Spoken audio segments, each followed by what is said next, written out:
नमस्कार। आज हम 12 जून 2025 को हुए एयर इंडिया फ्लाइट 171 हादसे पर थोड़ी गहराई से बात करने वाले हैं। हमारे पास जो जानकारी है वो न्यूज़ रिपोर्ट्स और विकिपीडिया वगैरह से है। कोशिश रहेगी कि इस दुखद घटना के जो ज़रूरी पहलू हैं उन्हें समझें। शुरुआत करते हैं उस एक बहुत ही चौंकाने वाली बात से। विमान में 242 लोग थे और सिर्फ एक व्यक्ति जिंदा बचा, वो भी मलबे से खुद चलकर बाहर आया।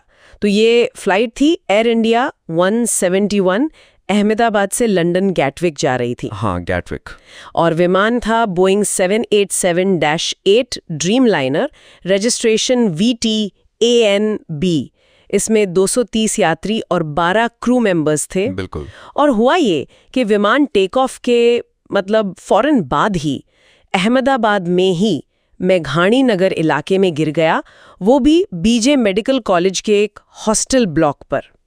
बहुत भयानक था ये। ओहो, हॉस्टल पर। हाँ, और इसकी वजह से जमीन पर भी कम से कम 38 लोगों की जान चली गई और 60 से ज्यादा लोग घायल हुए।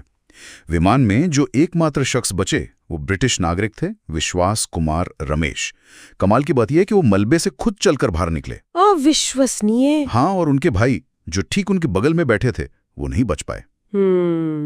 जानकारी ये भी है कि विमान मुश्किल से शायद 625 फीट की ऊंचाई तक ही पहुंचा था। हाँ, टेक ऑफ के कुछ सेकंड्स में ही। और सिग्नल चला गया, सब कुछ बहुत बहुत तेजी से हुआ। बिल्कुल।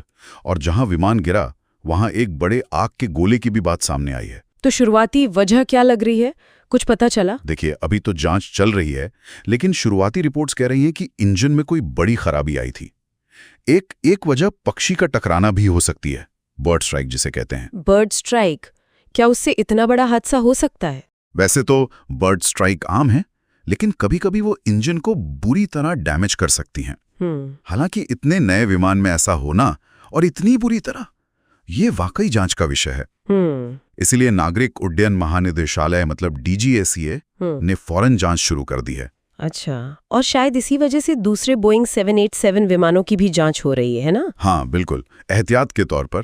और अच्छी बात यह है कि विमान के ब्लैक बॉक्स मिल गए हैं। अच्छा, हाँ, वो तो बहुत जरूरी होते हैं। हाँ, उनसे ही पता चलेगा कि असल में क्या हुआ था। फ्लाइट डेटा रिकॉर्डर और कॉकपिट वॉइस रिकॉर्डर।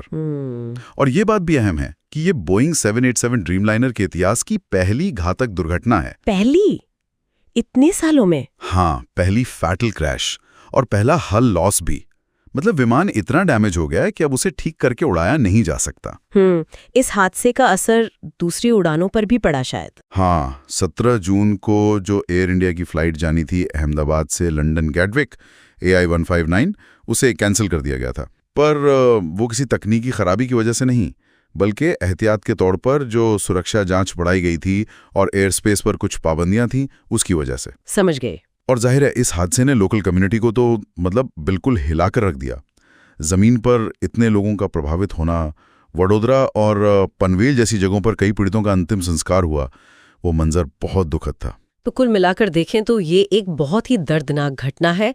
भारी जानमाल का नुकसान हुआ, एक तरफ एक चमत्कारी बचाव भी हुआ और जमीन पर भी भयानक असर पड़ा। बिल्कुल, जांच अभी चल रही है और फोकस इंजन की विफलता पर ही लग रहा है। और जैसा मैंने कहा, 787 ड्रीमलाइनर के लिए ये एक दुखद मील का पत्थर बन गया है। सही कहा। अब सबकी नजरें जांच के नतीजों पर ही हैं। हाँ, बिल्कुल। इस सारी बातचीत के बाद एक सवाल मेरे मन में आ रहा है, ये जो ब्लैक बॉक्स से जानकारी मिलेगी वो सिर्फ इसी हादसे के कारणों को बताएगी, या आपको लगता है कि इससे दुनिया भर में जो ड्रीम लाइनर उड़ रहे हैं उनके सुरक्षा नियमों पर भी कोई असर पड़ सकता है?